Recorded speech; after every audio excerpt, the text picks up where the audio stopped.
It's what, 9:04, November 27th, calling this work session to order. First topic is voluntary transfer. We discussed the board table tonight a modification around the younger siblings that are not yet hit elementary school, creating some kind of language to allow them to. So just for reference, I don't think we need to spend a lot of time on it, but if you look at the Horn and the Weber maps on the map file on that slide deck, you see the numbers on there. That's how I was able to actually figure that out for you as quickly as I did, because there's 34 kids who would have been moved from, Lori, your parameters, moved from Horn to Weber and are now being moved back, right? And then we can codify who those families are, and I will write that up so that it is not 55 sentences long. I think I can do it in a couple sentences, and I'll have that back on the 11th. I'll try to get a draft together. I'll send it out to you to take a look at, make sure it's not confusing, and then yeah. So and then and we're just talking about the actual families that went to Weber, not the ones that voluntarily transferred back to Horn. Right. And so that's what, if you look at that chart, it tells you based on living in that area where they went to elementary school, and then as Lori was pointing out, if they started at Weber as a kindergarten, they didn't make a change, so we can right. So we can figure out who those families are. I think there are, and we'll go back and look, but I think there are 34 kids. We can figure out if there are any that are multiple in one family, so we can identify the actual families that they are. We can build a database for that. I think I can write that up for you in a sentence or two, so it's not super complicated. Insert that into the policy and get a draft out to you for review. Yep. Yeah, I just want to make it, and I would agree with Lori, but I think it's got to be,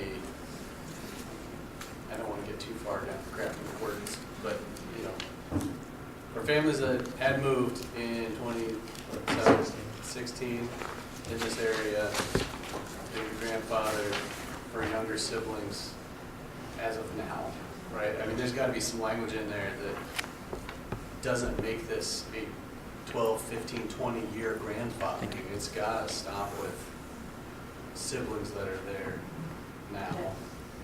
And I'd be very leery to vote on that without having a better handle on the numbers. Because everybody's like, it's probably just a few kids. I don't know that. I don't know that. And we can do this unless we actually go to those families and determine how many sub-grade level kids they have. We won't know that number for you. And I have no problem doing saying that. 3. Yeah. What's that? We were talking. He was like, there are 3. I mean, we can definitely do that. Yeah. We can reach out once we identify who they are. We can simply contact them and say how many are still at home. So I can get those numbers for you too. So there's 3 families, so potentially 3 I kids. forget the gentleman's name, Mr. Langdon, I think. Was holding We can do that. his hands up saying 3 kids. No, I don't think it should include more kids. It's kids who No, I'm just saying, what if kids you are alive have today. yeah, but you could have a 0, 1, 2, 3. Oh, true. Yeah. You can Yeah, afford, you're right. you know, have- Yes. We can contact them. That'd be pretty straightforward. Yeah, this is true. But it's not. Okay, thank you, Steve. You're welcome. It's a little extra work, but I think it's a good step. So Please continue. we don't need to discuss maps, do we? No, I think most of the rest of them on there were just simply placeholders if there was not action taken tonight, so I think you can bypass it. And then move to Essa, is that Amy? That's me. Do you want to do Sarah first? Is it possible for us to jump to Sarah? I only say that because someone has to be on a plane tomorrow morning at the crack of dawn. Actually, yeah, sure. before the Sorry, crack of Amy. dawn. That's okay. But I wanted to see Amy speed talk. Do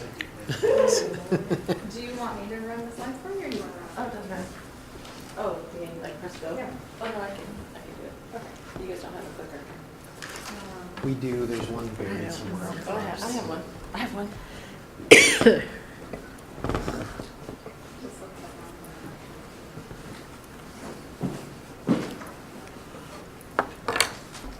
That way you can stand in front of it. You can always tell the Pointed professor in the things. room they carry their own clicker. I'm a teacher.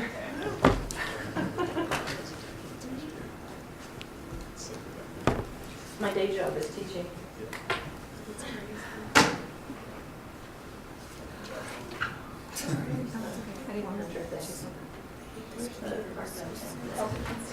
Oh, it's down below.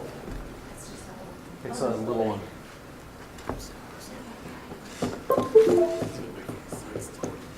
Oh, wow. Here you go. You can't make it click to this line? It'll just scroll? Oh, it might just scroll. Okay, well, okay, whatever. Because it's not a PowerPoint, it's a PDF. If we download it and open it like that, is that better? You can definitely do that. Yeah, right. This has PowerPoint on it, right? It does. I think if you go back, oh, there you go. Ours is, Maybe. There we go.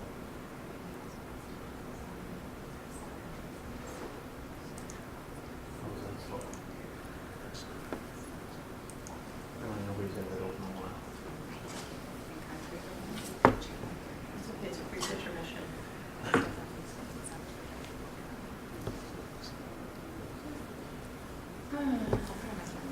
So we put it in downloads. Browse.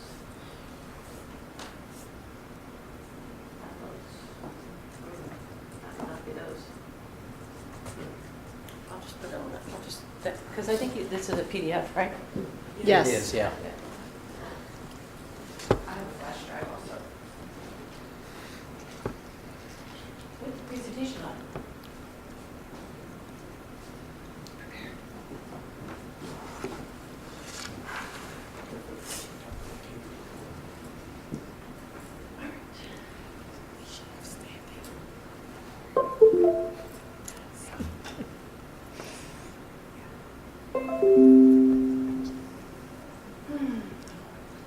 Let's see. Did you guys win that equity implemented partnership presentation? Or a board presentation?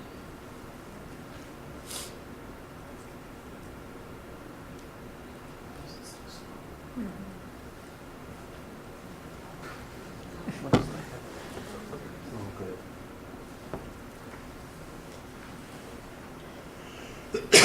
Now we're in business. Right. Okay, so everybody awake still? Okay, so what I'm going to share with you guys today is just a brief update on what we've been doing for the last couple of years. Because, as you all know, we go through this cyclical process each year, right? Where we start out with a needs assessment to say, let's use the first student climate survey data, the teacher climate survey data, and now we also have parent survey data on how they experience or perceive the schools in the district. And so that's always our step one. We do this every year. And then we say, okay, well, now that we've collected this data and we've analyzed it and looked at it, what are the biggest areas of concern or target groups that we want to focus on for the year? Once we've identified that group or that topic, then we do a focus area policy brief to say, what does the research evidence suggest doing in this area? Then we pull together a multi-stakeholder task force that brings together parents, teachers, community members, and administrators to say, okay, if this is what the evidence suggests we might want to do, this is the magnitude of the problem in our district, what do you want to do in terms of prioritizing certain things for this district?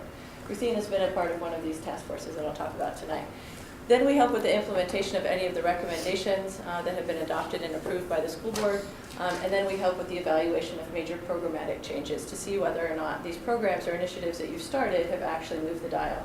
So what I'm going to show you today is an update on whether or not some of the things that the task force recommended 2 years ago have moved the dial in the last 2 years. So sort of a progress update on 2.5 years ago, we went through this process and said, okay, we're going to adopt 3 things.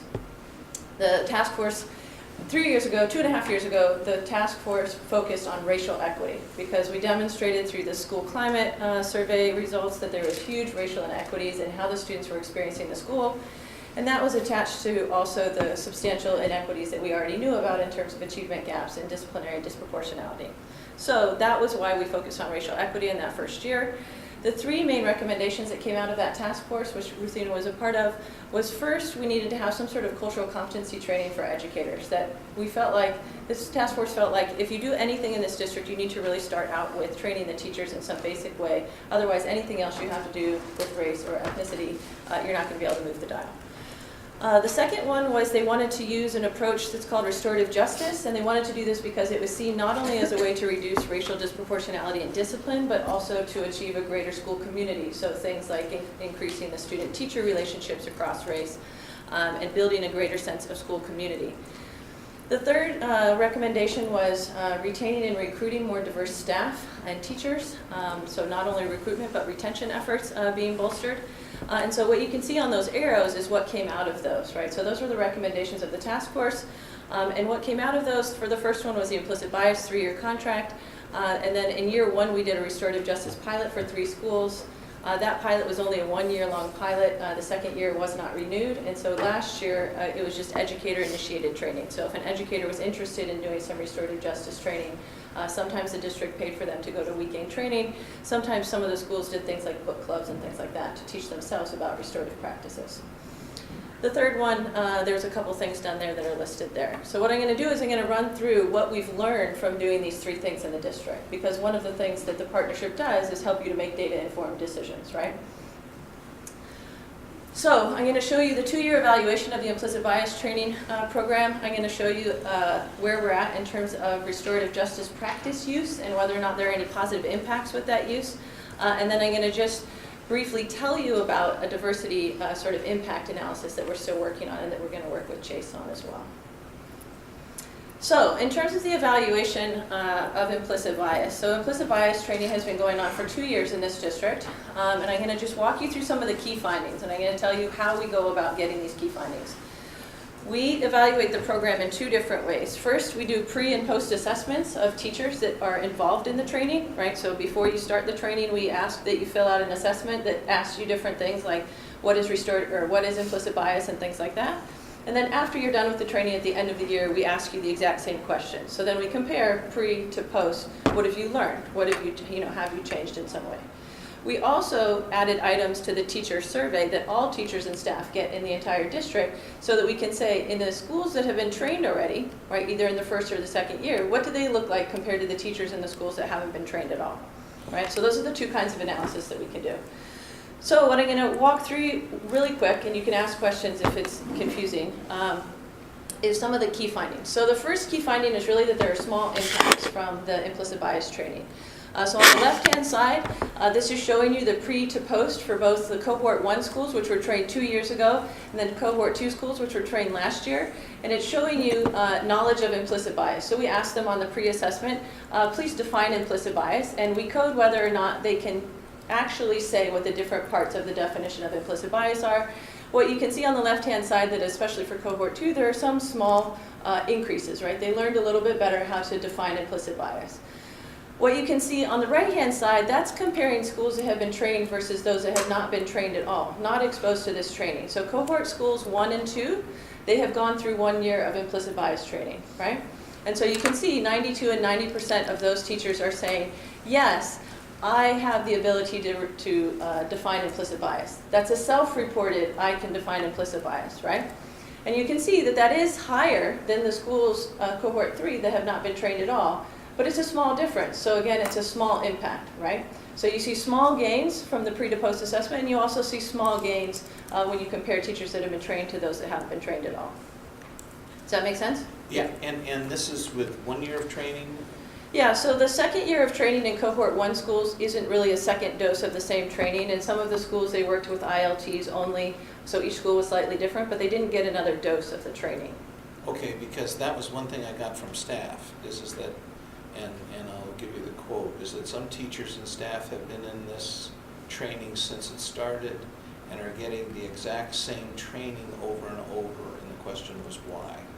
Now, that's, like I said, this is from a staff member, and they were concerned why we weren't training staff to be instructor, like they have building that, capacity. or Yeah. how it grows. Yeah, no, that's a good question. So, I mean, I can tell you how we evaluated the program. I can't tell you any more specifics about how it's structured. I mean, Circe is sitting behind you in terms of, how each year. So in year 1, we did an evaluation and said, here are some of the pieces. So after the year 1 evaluation, the biggest feedback we got from teachers was, we need more on the strategies. We learned some of the things, but we need more on strategies. So if that staff person that you got the quote from has participated in some way. Maybe a specific school, they redid some things because they thought that it didn't work out very well or something. I'm not really sure. My understanding of what they do in year 2 is not a repeat of the same training. Can we just have Cersei Yeah. explain that a little bit? Yeah, absolutely. Sure. So we did have a cohort of teachers at City High that went through year 1. There were 24. 12 of them went through a truncated version of year 2 to get the new stuff voluntarily. And now we're in year 3 back in City High with essentially year 2 with, again, improved because of some of the evaluation findings. And they are going through that. Some of them didn't get the orientation as to what to expect. Some did, so we're in the process of kind of figuring out what we're going to do about that. And the ones who went through it, really, if they met their obligation, and I think will likely be invited to do something else with their PE time if that's what they want. And those who do want to continue to have a little bit more of a kind of leadership role in the work can also stay. It's really going to be their choice. So it's about 12 teachers that fit that kind of having had. Yeah, it gets a little It was complicated. a small cohort. Like We met and each tried to school is problem different. solve that issue with them, and like Cersei was talking about it, I think that we landed on almost a little leadership structure in that school to be able to carry some of that work forward in a different capacity. So Yeah, each school is different in terms of their training and how much, how many of the teachers were participating in each thing. I mean, if you're interested, you can read I can share with you the full evaluation report. It's about 75 pages. Weekend reading? Yeah, but I need a hard copy. Yeah, So well, I think we can manage hard copies. We'll only cut down one tree for you, though. they're renewable. Yeah, okay. So another of the key findings is what we would consider limited results. So a couple of the questions that we also ask all teachers so that we can compare teachers that are in schools that have been trained versus those that haven't is whether or not you redirect conversations about race or racism to stay on task, or that you feel like you're prepared to discuss race or racism with students. And here you see that there's no significant differences across the cohorts, meaning those teachers that have been trained or are in schools that have received the training are no different than those teachers that have not, that are in schools that have not received the training. Another example of small impacts or small effects is a couple other questions that we ask all teachers in the district, whether or not you feel competent to address implicit bias and whether you're knowledgeable about strategies to mitigate implicit bias. And here again, you can see significant differences where the schools that have been trained are higher, but it's a relatively small difference, right? The third main finding is really the difference between what teachers say they can do and their demonstration of competence. So on the pre and post assessment, we ask them to actually list out what is the strategy you've used? What have you learned how to do? When you're trying to mitigate implicit bias, what do you do?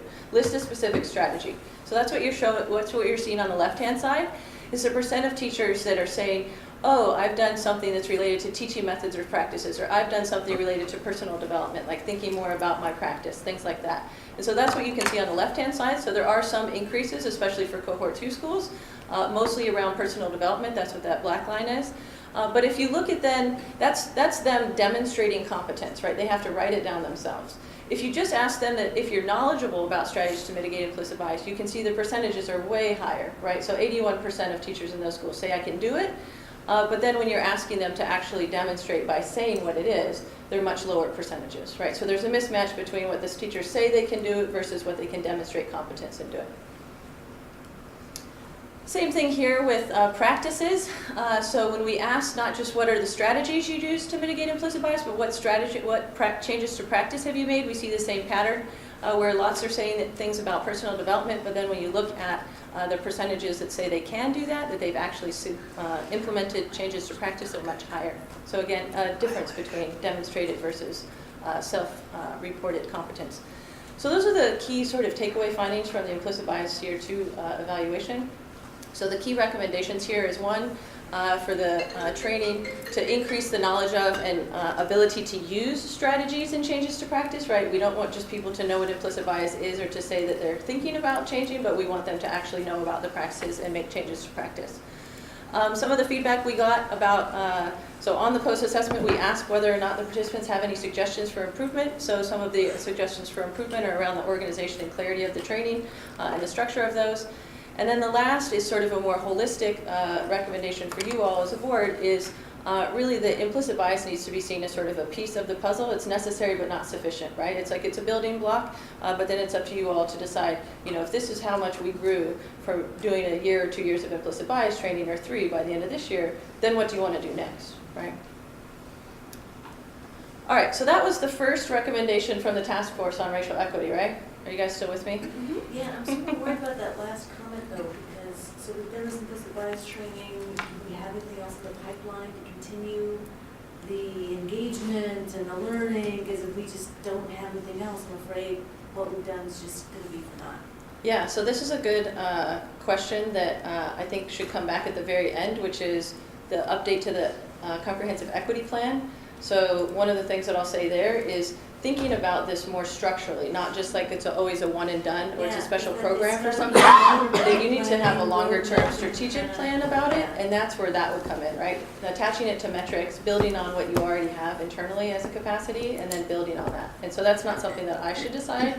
I think it's something that, Amy and Matt and everybody else that's going to be involved in the comprehensive equity plan sort of update should be involved in. Building on our past discussion on the vote we just did on boundaries, we all committed that climate culture is going to have to be a really critical component of our success here. And so that strategic plan with kind of, 3-year roadmap of activities across people, process, technology, whatever the dimensions are, we need to probably spend some time on that. Yeah, the other thing that Matt and Amy and I have talked about this year, especially with Kingsley leaving and them becoming sort of the primary liaisons for the partnership, is how positive that is for the district, that it's really embedding equity considerations throughout the district. It's not putting it in a special place and saying that's where we do equity. It's really saying equity is part of everything we do, right? It's like, it's the way the CSIP is designed now, where they have, achievement goals, but then with each of them there's an equity goal. Not that equity is a separate thing that you do afterwards. Yeah. Okay, so then we also did a restorative justice or restorative practices report. So here, remember that the very few teachers have actually been trained officially in this. This is just to partially assess where you're at, right? So that if you do roll out a holistic plan, you know where you're at and you know where you need to target your efforts. So the beginning of this report starts out with just assessing where teachers are at in terms of their self-perception of how much they know about restorative justice and already use it. So same set of 4 questions that goes from the easiest to the hardest to all teachers in the district at every school. If asked, can you comfortably define restorative justice? That's the easiest one, right? So even without an official rollout of any kind of training plan, 62% of teachers say that they agree or strongly agree they can define restorative justice, right?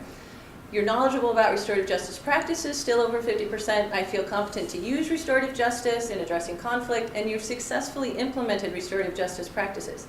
Almost 50% of teachers are saying they've done that, right? So again, that's self-reported, but they're at least self-reporting that they know a lot about this and that they actually do it in some way. So the other thing that we can assess is if they're saying that they do it a lot, that last question, they're saying I've successfully implemented restorative justice practices, we should see restorative justice consistent practices from both the perspective of teachers and students on their climate surveys, right? So we asked them several questions that help us to look at this.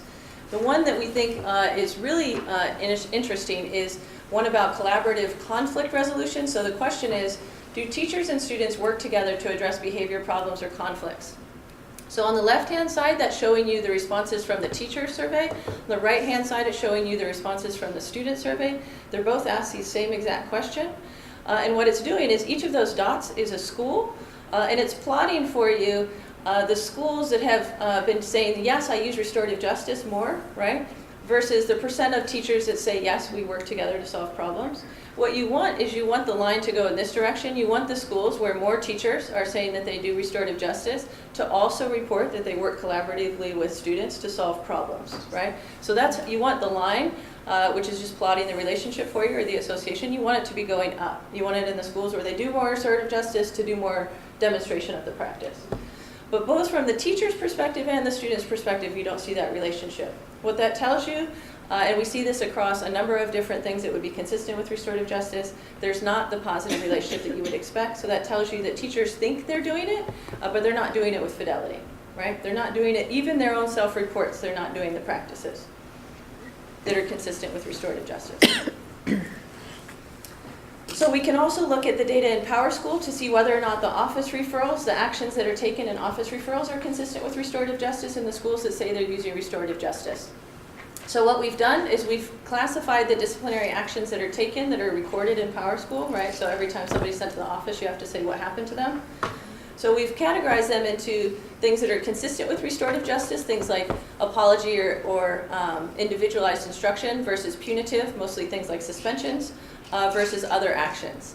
And so what we're looking for is we're looking for a relationship where the schools that say they use more restorative justice, that they are going to use more restorative actions taken in PowerSchool, right? So that when a kid is sent to the office, they say they use more restorative justice. So on the left-hand side here, that's the low, medium, and high. So the high is the schools where more teachers are saying they use restorative justice practices, and they do have more restorative actions taken in PowerSchool.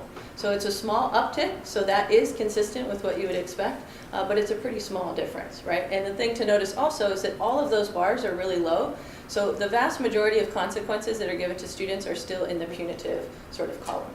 So a little bit of positive, but small. So it's only 10% of the high. If you look at the low is 7 and the high is 17. Yeah. So the high reporting, it's only 10% higher. Higher. Yeah, exactly. So small. And that's on every That's on all office referrals. All office referrals from last year. This is looking at racial disproportionality. So one of the things that people that use restorative justice hope for, although has not been found consistently across the nation, is reducing racial disparities or disproportionality in the use of suspensions or punitive practices. So what the research does show is that you can reduce the use of them, but it has not shown consistently that you can reduce racial disparities in the use of them. So this is showing you the same thing, but here what the numbers are is an index that tells you how much more likely is a black student compared to a white student to be sent to the office and then suspended.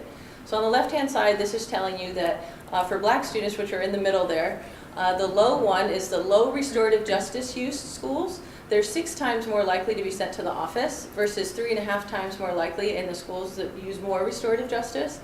So that's good, right? But then if you look at the suspensions, in the low restorative justice use schools, black students are 10.5 times more likely to be suspended versus 8 times more likely to be suspended in the high restorative justice schools. So still really severe racial disproportionality, so yeah. So the sort of recommendations coming out of this report is basically sort of giving a reminder as to what we know from best practices literature, which is one, if you want to do a district-wide sort of restorative justice plan, you really have to take a long-term approach that it's going to take 3 to 5 years to see really positive results. And that's if you do a holistic sort of rollout. And a holistic rollout really does a couple of things. One, it has to be aligned with existing policies. So you can't have a discipline policy guidelines that really rely on some punitive practices and then just slap restorative justice on top of it. You really have to align your current practices with restorative practices. Second, you really have to have buy-in and support from the building level administrators. So even if the board or the district administrators say we want to do restorative justice, you really have to have building level principals and administrators supporting the efforts of teachers and buildings to actually make this shift, because it really is a paradigm shift in how you think about discipline. Lastly, if the district moves in this direction, you have to consider it not just a 3 to 5 year project that you've trained them once and they're done, but it's an ongoing sort of support, both because of teacher turnover and all the other things that once you've trained people how to do it, you have to keep supporting them in those efforts. So that's the year 2 mile mark on restorative justice. You guys still with me? Mm-hmm. Yeah. Okay, so the last recommendation coming out of that task force was increased teacher diversity, right? So these are the numbers that Kingsley pulled before he left for the last couple of years in terms of support staff, teachers, and administration. Just anybody that's non-white is included in these numbers. So you do see some increase, slight increase in the last couple of years in these numbers. The idea behind looking at these numbers is we know from national literature there's many positive results or positive impacts on students of having more diverse teachers, not just for diverse students, but for all students. And so it's a good thing to do. So what we've done, is what we're currently doing, is looking at whether or not we see that in schools with more diverse teaching staffs and support staff, whether or not there's positive impacts for students in those schools, both students of color and all students, to see whether or not we can find what we see in the literature in Iowa City.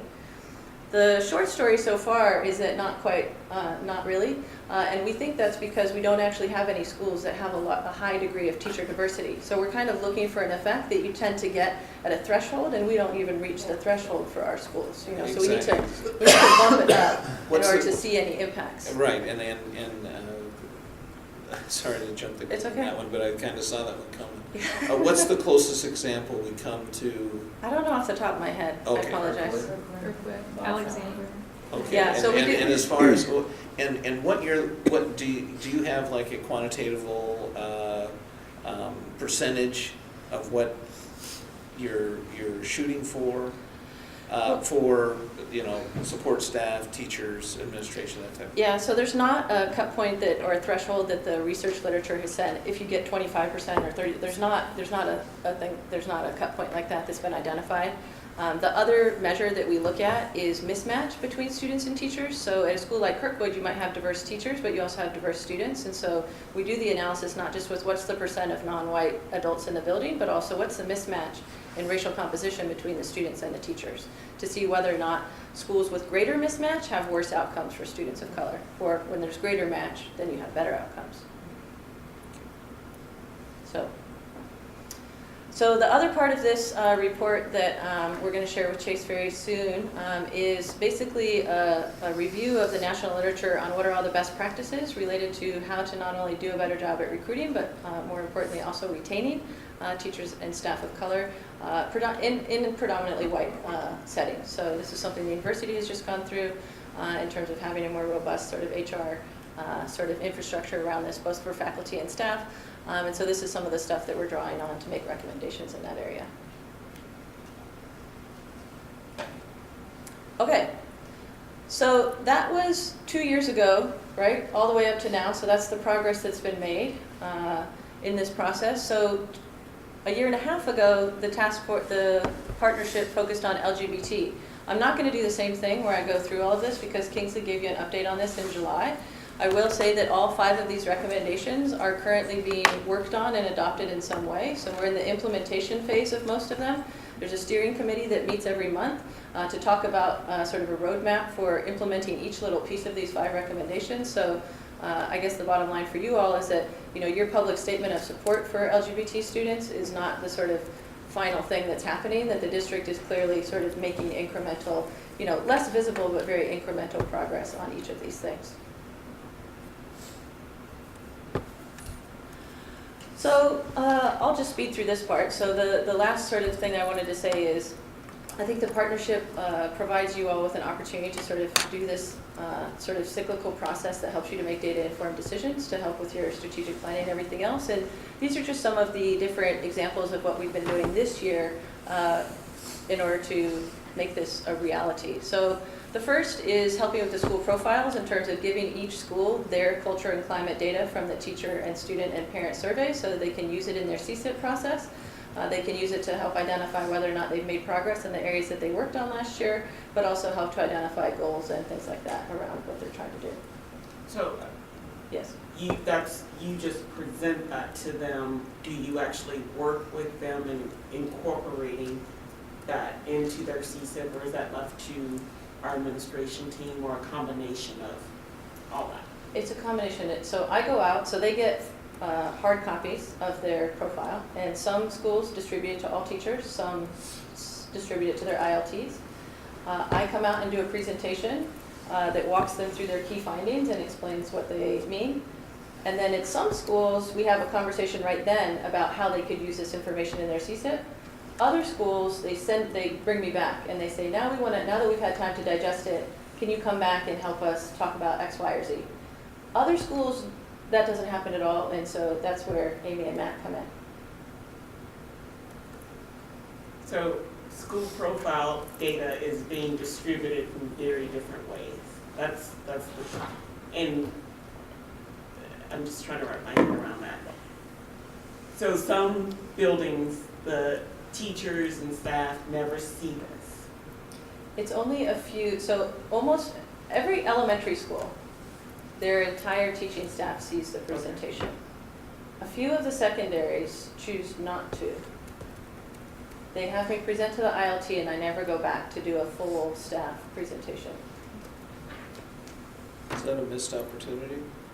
What? Is that a missed opportunity in your view? I think it's, I mean, you kind of have to, in some ways you have to trust building level administrators, and in other ways you want them to be consistent across the board, right? So I think the rationale that I've heard that's most compelling is I come out and do these presentations at the beginning of the year to help inform their CSIP, which is when they're starting to work on it. Some buildings, administrators would like to have a plan in place before they tell their teachers what last year's data looked like, so that it's kind of a package deal, right? So instead of saying, these are the things we did well and these are the things we're not doing so well on, they want that to come in a package that also says, and this is what we're going to do this year. And when I come out and do that at the beginning of the year, they're not ready for that quite yet. And so then some of them follow up and say, now we're ready for the full shebang, because you'll do part one and we'll do part two of saying this is how we're going to address these things. And other schools don't do that. It's only a few.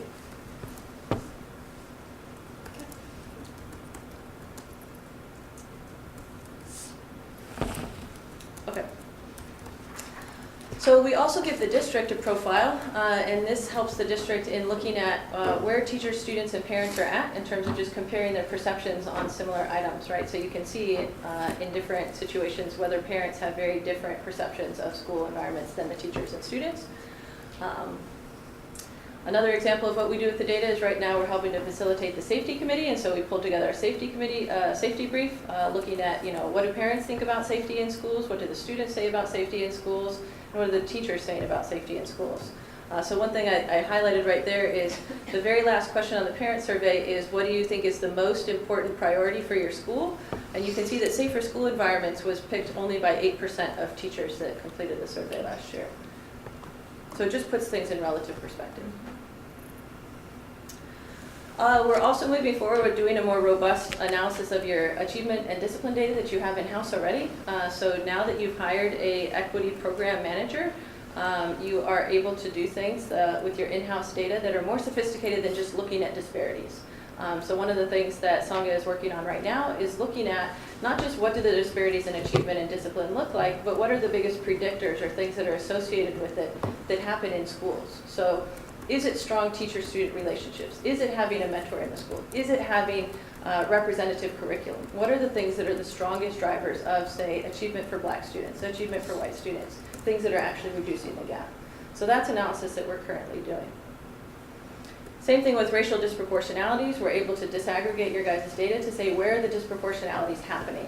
Is it being sent to the office? Is it the reasons for being sent to the office? Is it once they're sent to the office, something disproportionate happens to them? So we can tell you where in the process the disparities are occurring.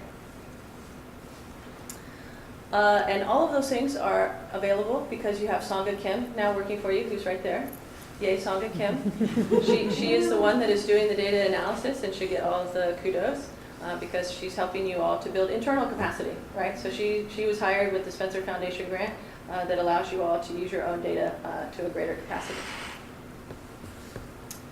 And then last is this year we're hoping to help you all with the update on the comprehensive equity plan. And our two goals in that are really to assist you all in one, aligning it more specifically with your strategic plan and CSIP and all the other goals that you already have in the district, so it's more integrated throughout. And two is really to increase the use of data metrics to assess your progress over time.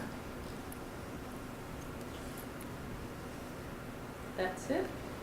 So just a quick question on this is a report of 2 years worth of work. Is that just because of the cycle of the intervention and the measurement and now, I mean, that feels like a long time to me to wait to get some data to see how we're doing. Yeah, that's a good, so normally we present to the board 4 times in a year. We usually present every time we've done a task force, then we present the task force, well, I'll start at the beginning of the year. We do the survey, then we present to you what the survey says, and we show you the trends over time. We do that in the spring. Then we usually present to you in the summer after we've identified a focus area.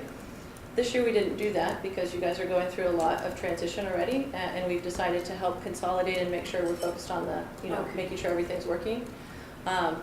Then we present to you usually in the fall where we say, this is what the problem is, here's what the possible solutions are, and you all say, yes, please do a task force. Then we do the task force, and then in the December or January, we say this is what the task force asked you to do, and you all generally say yes, please do that. And then we present to you the year one findings from Implicit Bias and Restorative Justice. 2 years ago we did that.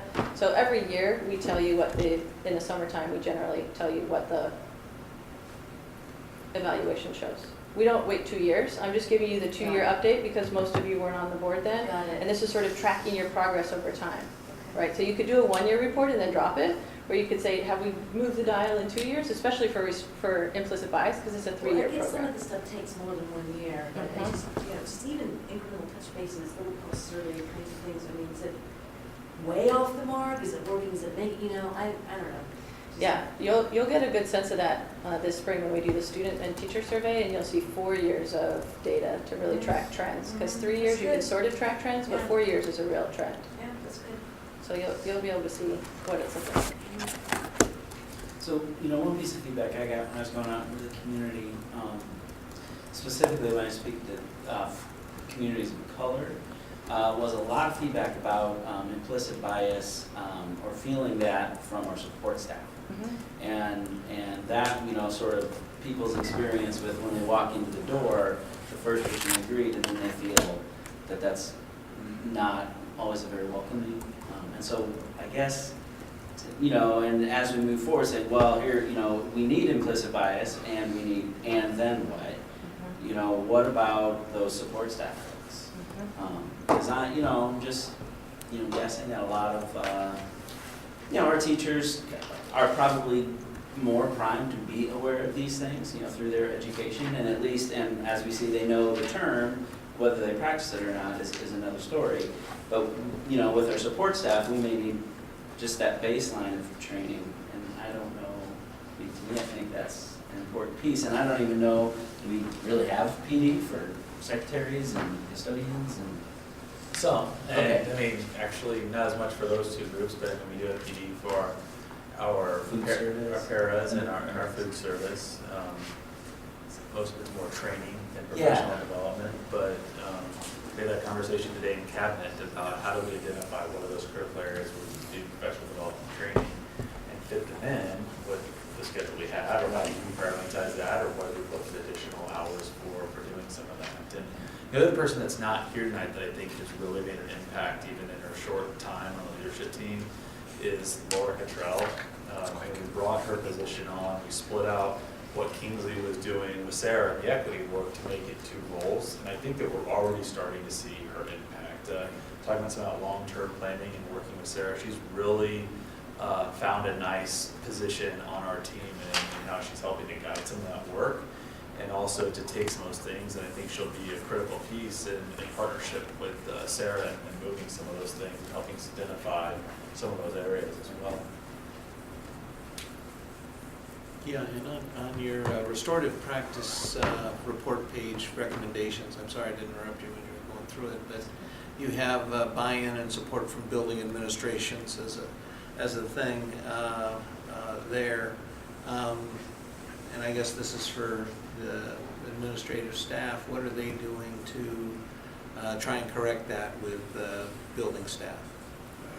What type of professional development, or what are you doing to get that buy-in and support from your building administrators? Well, one of the big things that we're doing from the standpoint of when the initial rollout went, this is universal training, so the expectation is this is the way we do business. And it's not an opt-in, it's not you get some of the staff or not the staff, this is universal training. Chase just mentioned, one of the things, and Cersei could comment on this, one of the things that we talked about was all staff. We've struggled with our support staff just because of the PD timing that's available for them, but we've been talking about how we can get creative about other alternatives for training. You mentioned it earlier, JP. Where are the frontline folks? Where are our secretaries? Where are some of those individuals on our team that have regular interaction that haven't gone through the training? And then from an institutional standpoint, as you institutionalize this, it becomes the way we work. So I think that's a big part of the process in general. What I mean with your reporting, we've identified. You didn't share it with us, but you probably have the buildings identified, right? With your deal. So we can Yeah, so I mean, that one is, I mean, that recommendation is with the restorative justice, as opposed to implicit bias. So the restorative justice, there hasn't been a full-scale rollout. So what those recommendations really refer to is if you decide as a district, so Laura is working on wanting to roll out restorative justice more systematically, these are sort of the key components that you have to do in order to actually make it work. You know what I'm saying? Right. And so it would make sense that, you know, once that plan is developed or when it is being developed, that would be something that people would make sure is included. Steve, what's the process or what are we going to do to update the I was just comprehensive? gonna ask that, like, not. Because that to me feels really important to kind of weave all these pieces together and The district goal piece or the CSIP piece? the comprehensive equity plan. Updating this. Okay, so the comprehensive Is the equity CSIP plan part of is that? nested under the district goals. Okay, say So again. the comprehensive equity plan is nested inside the district goals.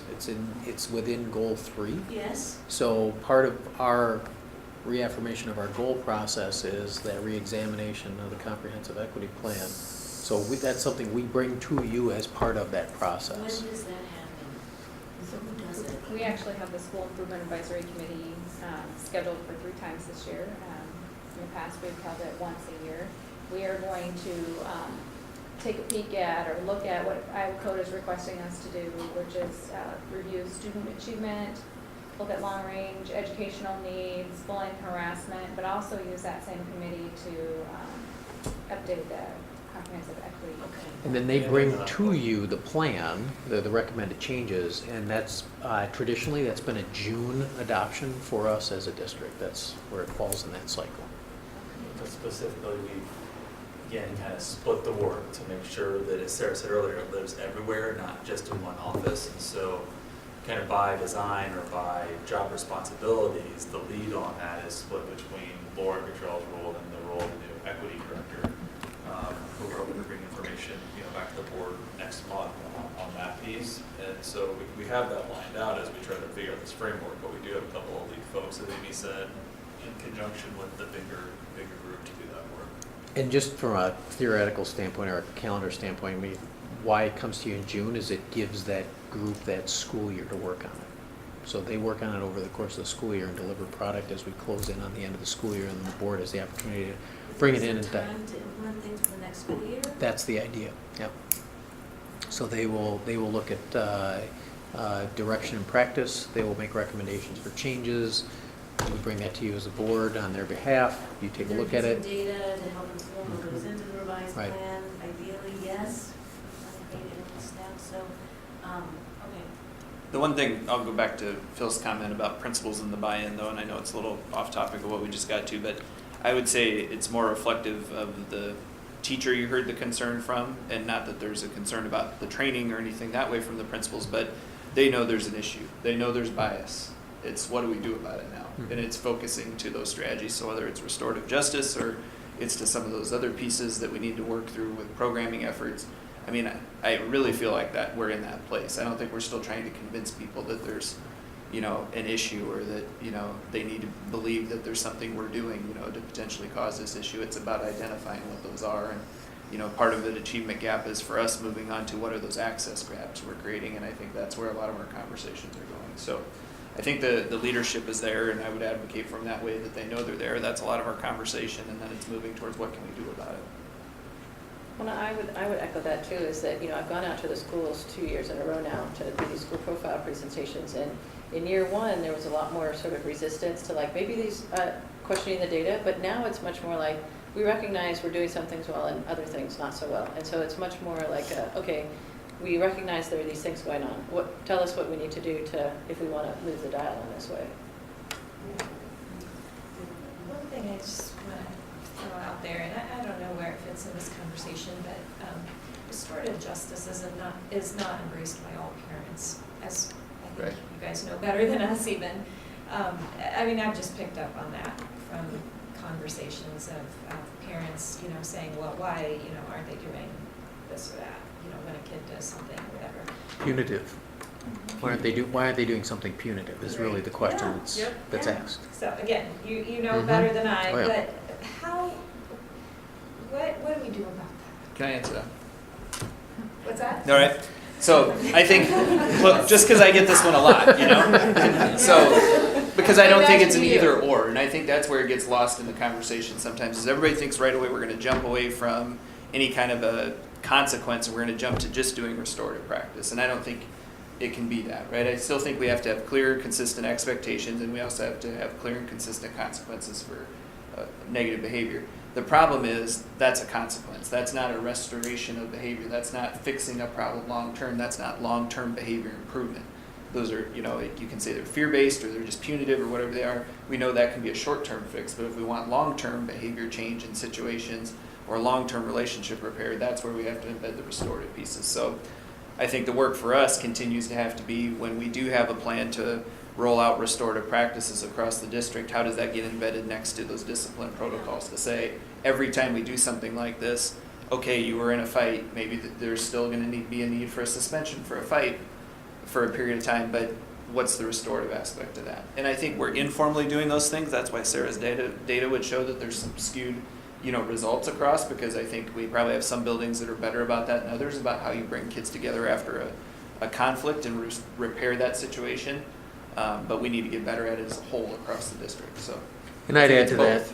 And that's where parents get stuck, is they think we're just going to do one, and it's not forgetting about the other all the time. And I would add to that, and it's mostly at the secondary level, but Matt and I have had to have conferences with parents who are in the not punitive enough category. And so they will come in and they will meet with us and we will share with them what we're doing and why we're doing it. We don't always get to agreement. Sometimes we get to agree to disagree, that the consequence that we've handed out is not punitive enough to meet their expectation. The one thing I will say is that they usually can agree that the restorative part of it is appropriate. Their problem is that they didn't get enough on the punitive end. So even with those parents who are frustrated that we are not punishing enough, there is an understanding of the need for some level of restorative practice as a part of that. So Have we actually taken a review of I've heard it called the binder, you know, the discipline protocols, and I know it's, you know, have we actually gone through that and come with the lens of restorative, and are there modifications and incorporating it somehow? That's what we'll need to do. Okay. The problem is we can't necessarily lay all those next to it and say we're going to do it when we haven't trained staff to do that. Totally get it. And so but it's I think that's kind of aspirational. I mean, right. seeing what that modified binder looks like, and with restorative infused in, then start training on what that you want that feature to be. And then one important thing to remember about the binder is that's not created solely by the district. So we've got juvenile court, we've got law enforcement. There are lots of other entities in the community that have participated in the content. So it's not just educating our staff, it's we get to educate the community as part of that process. So we have to bring them into the fold, if you will, so that they understand what our end goals are and how that then corresponds to appropriate responses to some of the actions that are in there. Well, that's kind of some of the stuff we cover in JJYD too. Yes, and they're absolutely. Way on board. Like the juvenile court services, you know, like we used to, you know, I was just talking to a different district today that's, you know, charging a kid for trespass because they're having a problem, I don't leave, you know, and we don't do that quite as much as we used to, or if at all. And so they're really on board with finding ways that, and for them it's diversion out of the juvenile justice system, but I feel that there's quite a bit of overlap in the community, the larger community that wants to see this go with what the best practice is. So. I mean, the other thing to keep in mind is it's not just aligning it with your discipline policies, it's also many of the practices that are called restorative practices are things that you would do with a social emotional curriculum or just social emotional practices. So relationship building, perspective taking, empathy are things that are part of restorative justice and can be considered restorative justice practices, but they're also social emotional learning. You know, so it's not just aligning it with discipline, it's aligning it with the other things you're also teaching in the school. Right, because we jump to something like a fight. Well, it could be something as simple as student A is sent out of teacher's classroom, you know, into the office, the principal has a conversation with the student, sends them back in. Well, that's not restorative, right? Because now who's the relationship with? It's with the principal and the student, not with the teacher that they had the original problem. So the restorative conversation brings back the teacher and the student. And like I said, we do some of those things, but does it happen consistently all the time in every case? I think that's the point. we have to get to about repairing those relationships. So it's how we deal with building those relationships among all the adults, all the kids in the building. The lens that I love looking at it through now that Laura Cottrell's had some more conversation with Matt and I is through that MTSS model. Tier 1, what should every kid in our district be getting in the way of restorative practices? And then Tier 2, if there's problems, what does that look like? Those are maybe those tighter, smaller circles between students or a group of students. So as we continue to define that, I think education is going to be key because it's not going to just be with their admins. We've got to go out and talk to our teachers about what they're already doing, like Sarah is saying, in the way of restorative practices. Well, this is a really great conversation, but Rosina, you can have the last word, please. I'm good. No, I was agreeing. Okay. You're like, get her out of here. Sarah, I see her already. No, it's great. Yeah, Well, you know, we're presentation. gonna spend a heck of a lot more time on Yeah. this, and it's 10 o'clock. Yeah, I think that's the main thing. Yeah, so just let me know or these guys know if you need any more. Yeah, no, thank you so much for sticking with us through this. We can always email you direct questions. Just go to the airport. Yeah. So Amy, can you do yours in like 5 minutes? I can do it in 5. Oh, geez. Okay. 5 seconds. Just looking at the clock. I don't think she can. She gets weirdly excited about this thing, so. Hear that? Are you talking about me? I am. Yeah, we are. Talking about us? Yep. Almost there. Okay, Every Student Succeeds Act. We are finally in the year where we're implementing it in the state of Iowa. So in 2015, Every Student Succeeds Act replaced No Child Left Behind, but then the state spent the last 2 years of developing a plan and working back and forth with the feds to finally get approved. So this year is the first year that we are implementing the new plan. It's been created with a lot of public input, meets federal requirements. It does shift control back to states and districts more than No Child Left Behind. And Iowa really aimed to put this plan in place to help support schools and not be so punitive as No Child Left Behind was. This is a slide that you've seen before. We've showed it a couple different times. The reason I bring it up is to show how all the work that we've been doing in the state of Iowa over the last several years, particularly at the elementary level, when you're talking about Eli here, aligns to what the state has been doing. So we had the 2012 or 2013 legislation around Eli that put a lot of things in place for us with K-3 reading. We extended it to K-6 reading. Last year we extended that same kind of theory of implementation to our K-6 math. It aligns to multi-tiered system supports, which we were just talking about, Tier 1, Tier 2, Tier 3. And then differentiated accountability. Why I bring this up is because the state set us up really nicely with what you're going to see on the next slide, which is this atomic flower. So for the last 2 years, the state school improvement process has been called differentiated accountability. That still bleeds into ESSA, and that's how we're going to be supporting buildings across the state who become designated as either these targeted or comprehensive schools. So these 5 different colored areas here, you're going to see on this next graphic. And the first couple of years when we were using Iowa Tier and FastBridge for our K-6 reading, K-3 reading, we were really going in, looking at that specific data, and then schools were being identified, or districts, whether you needed some school improvement help across the state. No formal designations, this was just in that in-between time.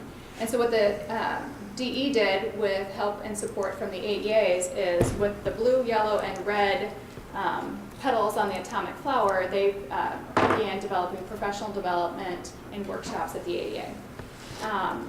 Our buildings have both either attended some of those trainings or those trainings have been brought back to us with our elementary IDS and principal groups, and or there's been some on-site technical assistance with some of our Grantwood AEA members who have that same training, but then they're delivering it to our buildings that were our most at-risk buildings. The reason I share all that is we've done a lot of this work across all 20 elementaries without having any designations or being involved in this ESSA timeline to begin with. So, with this slide then, ESSA requires states to identify schools needing support. And so the way that Iowa designed this was to go through and develop a report card essentially around these accountability measures. So Iowa will identify schools as universal or targeted or comprehensive based on the series of measures that you see there below. Once a school is designated, they will stay with that designation for 3 years, and they'll be working through that differentiated accountability, those workshops, planning, doing action planning to support whatever area that they've been designated to need the most support in. So we'll be looking at those first 3 or 4 areas right there. All go back to how we're performing across our Iowa assessments. So student participation, academic achievement, both proficiency and average scale score, as well as student growth, that all relates back to how we're doing our Iowa assessments. They're going to be able to use measures from both the previous Iowa assessment and the new Iowa assessment, the way they've set it up behind the scenes with the technical pieces, to be able to make sure that that transition is seamless between the former assessment and the new assessment. Then graduation rate, that'll be based on, I think it's 4% of students graduating high school in 4 or 5 years. Then they have added progress in achieving English language proficiency. That's the ALPA 21 test that our ELL students receive.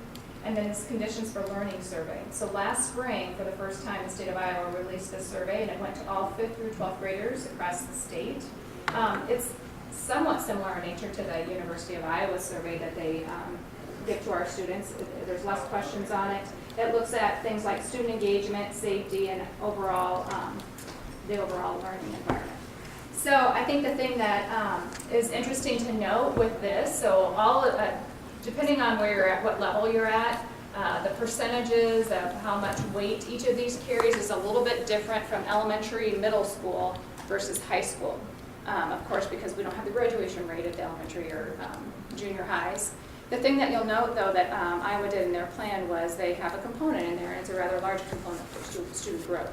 Where No Child Left Behind really focused on proficiency, ESSA has a fairly large component. And I think for the elementary and junior high weighting, at least in year 1, that's actually set around 47% of that overall score will be based on growth. Now, on the conditions of learning, you're saying it's based on a survey. Yeah. You have to require them to take the survey? Yeah. I mean, how do you compel Yeah. or that? I mean, how's that work?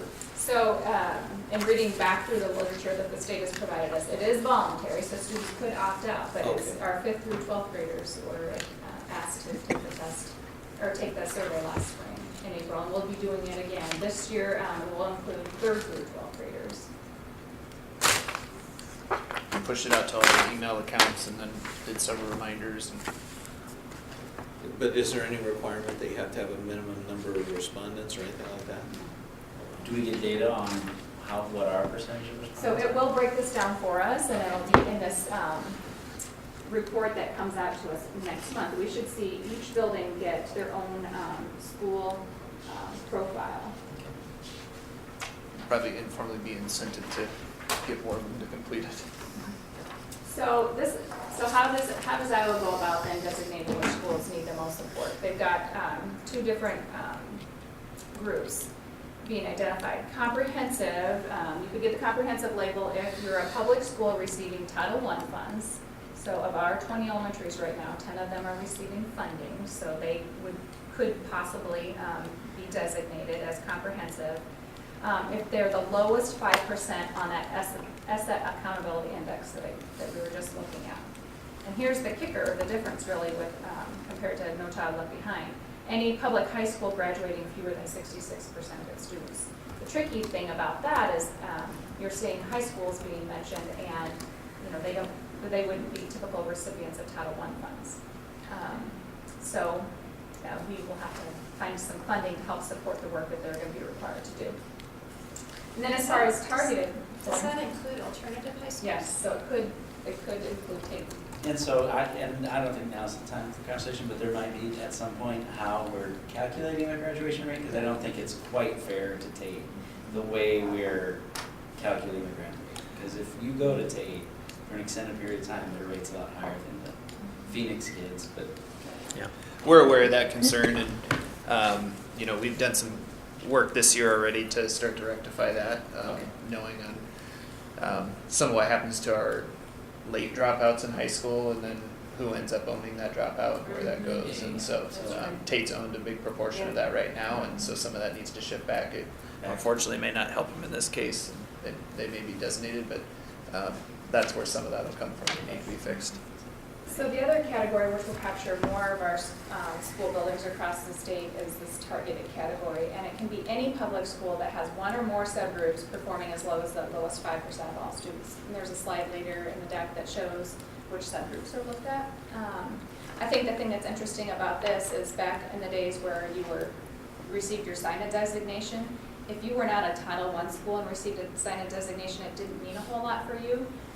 It's different now. If you are a non-Title I school and you happen to be designated, again, you're going to have to work through the same process that any of our Title I buildings are. Now, I just made the comment that there wouldn't be funding necessarily coming along to the high schools.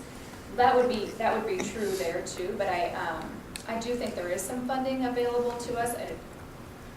I'm not sure if it's only going to go to the Title I schools. So we'll cross that bridge next month when it comes if we happen to be in that position.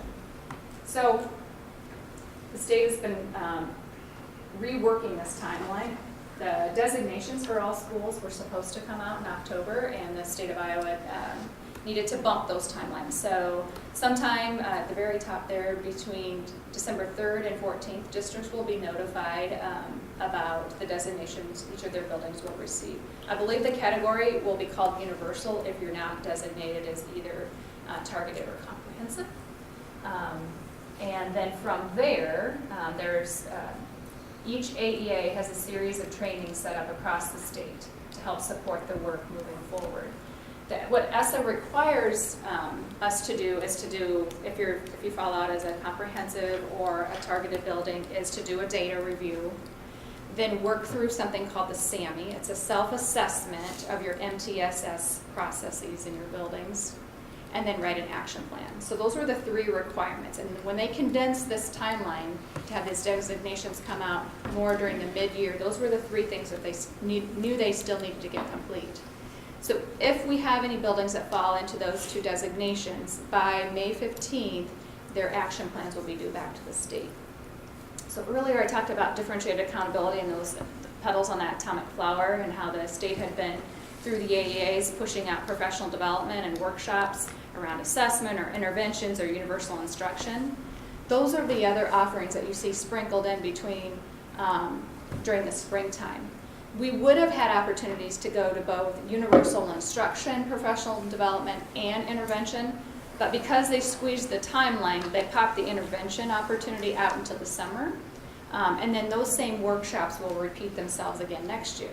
But remember, at the elementary level, there should be no surprises to us, because we've seen lots and different opportunities to be doing that work already. So even if our buildings that are not designated, they've been deeply embedded in this work, because it's just good school improvement work.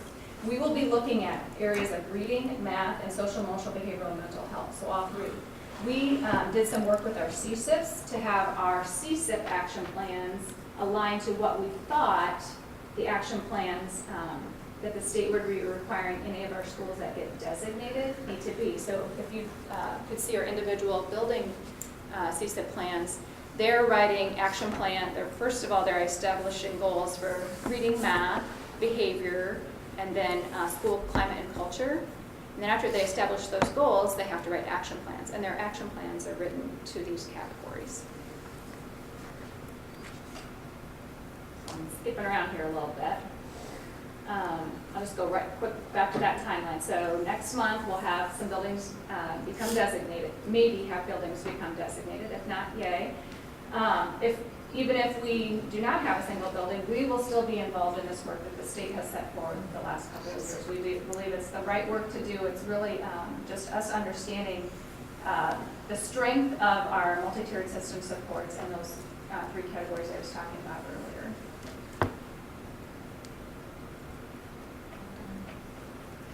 And let's see, this just gets into a little bit of what those action plans are doing. Here's the important piece for you to see. These are the subgroups. So if you are designated as targeted, it's because you have an an N in your building of more than 20 in one of those categories who are performing like the lowest buildings in the lowest 5% in the state. 5% in the state? Yes. Lowest 5% of all students. If your subgroup is Right. performing at the level of the lowest 5%. So not 5% of the building, that's Right. what I thought you were saying. Yeah. ESSA requires states to publish these as report cards, and Iowa would call it the Iowa School Performance Profile. And there's a database that'll be then released to the public that you can find all this information. Just on. for reference, this is not unlike the report card that they used to have. Yeah. So we embed that in our report card, which we think presents a more holistic view of the building and includes a link to that database so people can go look that stuff up. Okay, one last thing I should share, and Steve was just talking about this a little bit. So these Iowa School Performance Profiles, I'm just going to read this verbatim, are not the same as the Iowa School Report Card that used to come out the last few Decembers. That's a legislative requirement. There is some overlap, and the Department of Ed is going to work to try to merge the two in 2019. So, what kinds of questions can I answer? I know. At 10:50, you're not getting any questions. Thank you, It Amy. was, no, well done going through that. You might get quickly. email Well done on questions, that. but I don't. So, thank you, Amy, for that. Is there a motion to adjourn? So moved. Second. All in favor? Aye. Thank you all. Thank you all.